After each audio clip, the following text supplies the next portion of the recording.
کسی کے بھروسے مت رہیں، کیونکہ لڑکے آپ کے اس لائق ہے نہیں کہ قرآن پڑھ پڑھ کر آپ کو بخشیں گے۔ وہ وہی مدرسے جائیں گے، حافظ صاحب میرے ابا کا انتقال ہو گیا ہے، 4 قرآن شریف دے دیجیے، 6 قرآن شریف دے دیجیے، یہی ہوگا نا۔ آپ نے لڑکوں کے اس لائق بنایا نہیں، قرآن کی تعلیم نہیں دی آپ نے، تو کیا ہوگا؟ انگلش میڈیم ضرور پڑھایا آپ نے، آپ کا بیٹا انجینئر بن گیا، آپ کا بیٹا ڈاکٹر بن گیا، آپ کا بیٹا پروفیسر بن گیا، آپ کا انتقال ہوا تو کیا کر سکتا ہے وہ؟ یہ وہی علماء کرام ہیں۔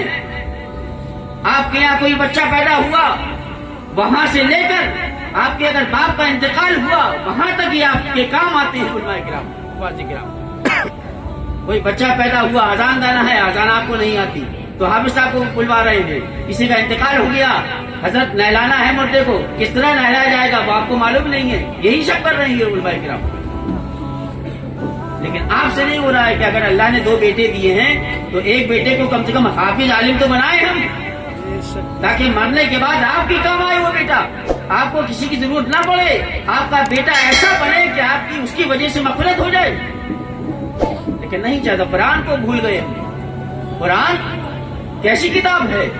اللہ فرما رہا ذالک الکتاب لا ریب فیہ، کہ وہ کتاب ہے جس میں شک کی کوئی گنجائش نہیں۔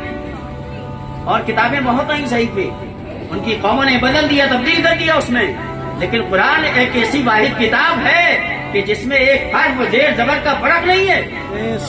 وہ کتاب ہم نہیں سکھا رہے، وہ تو ہماری کتاب ہے نا قرآن، ہم کو روز قرآن کی تلاوت کرنا چاہیے۔ لیکن ایک بات یاد رکھیں آپ، قرآن آپ اپنے بچوں کو پڑھوائیں تو عورتوں سے کبھی مت پڑھوائیں، سمجھ گئے؟ کوئی قاری صاحب ہوں ان سے پڑھوائیں، نہ ویسے پڑھیں گے الحمدللہ رب العالمین، ہم تو کبھی صحیح پڑھ رہے تھوڑا، لیکن ان کی تو الگ ہی ہوتی ہے ایک دم، بالکل معنی ہی بدل جاتے ہیں۔ اور جب آپ غلط پڑھائیں گے، معنی بدل جائیں گے تو کیا ہوگا؟ قرآن غلط پڑھیں گے آپ تو کیا ہوگا؟ ثواب کے بجائے گناہ اور ملے گا آپ کو۔ تو کسی اچھے حافظ قاری سے پڑھوائیں بچوں کو، کہ مدنی قاعدہ پہلے پڑھائے اس کے بعد قرآن پڑھیں گے، تو کوشش کریں گے پڑھائیں گے آپ۔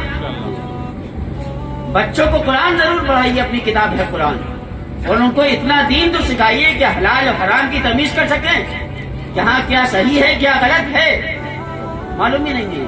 اور ہم کہتے ہیں کہ ہم کیا ہیں؟ مسلمان ہیں۔ کاہے کے مسلمان ہیں؟ گوشت کھانے کے مسلمان ہیں؟ کاہے کے مسلمان ہیں؟ یہ نام کے مسلمان ہیں، صاحب میرا نام عبد الرحمان ہے، عبداللہ ہے میرا نام، بس اسی کے مسلمان ہیں۔ داڑھی ہمارے پاس نہیں، ٹوپی ہمارے پاس نہیں، کرتا پاجامہ ہمارے پاس نہیں، ہم نہیں کہہ رہے مسلمان ہیں۔ ہم کیسے معلوم کریں مسلمان ہیں آپ؟ ابھی یہاں بیٹھے ہیں معلوم ہو رہا ہے کہ مسلمان ہیں، ابھی روڈ پہ چلے جائیں گے، ہم ٹرین میں بیٹھیں گے، ہم 50-60 بیٹھے ہوں گے وہاں، کیسے پتہ لگے گا کون مسلمان ہے؟ بتائیے، ٹوپی آپ کے پاس نہیں ہوگی ٹرین میں، کرتا پاجامہ آپ کے پاس نہیں ہوگا، داڑھی آپ کے پاس نہیں، ہم کیسے پہچان کریں؟ ارے یہی تو پہچان ہے، کرتا پاجامہ پہنے ہو، ٹوپی لگائے ہو، داڑھی ہو، معلوم ہو جائے گا ہاں مسلمان ہے۔ پنجابیوں کی پہچان دیکھی آپ نے؟ پنجابیوں کو دیکھا نا، سردار جی کو پہچان ہے لیکن کہیں بھی آ جائے ابھی پتہ لگ جائے گا ہاں سردار جی ہے، یہ پنجابی ہے، تلوار بھی رہتی ہے۔ لیکن ہماری جو پہچان تھی وہ ہم نے اپنی پہچان ہی ختم کر دی، مٹا دی، پہچان ختم ہو گئی ہماری پہچان۔ تو میری آپ سے گزارش یہ ہے کہ ہم یہ غور کریں، یہ سوچیں کہ ہم کو ایک دن مرنا ہے۔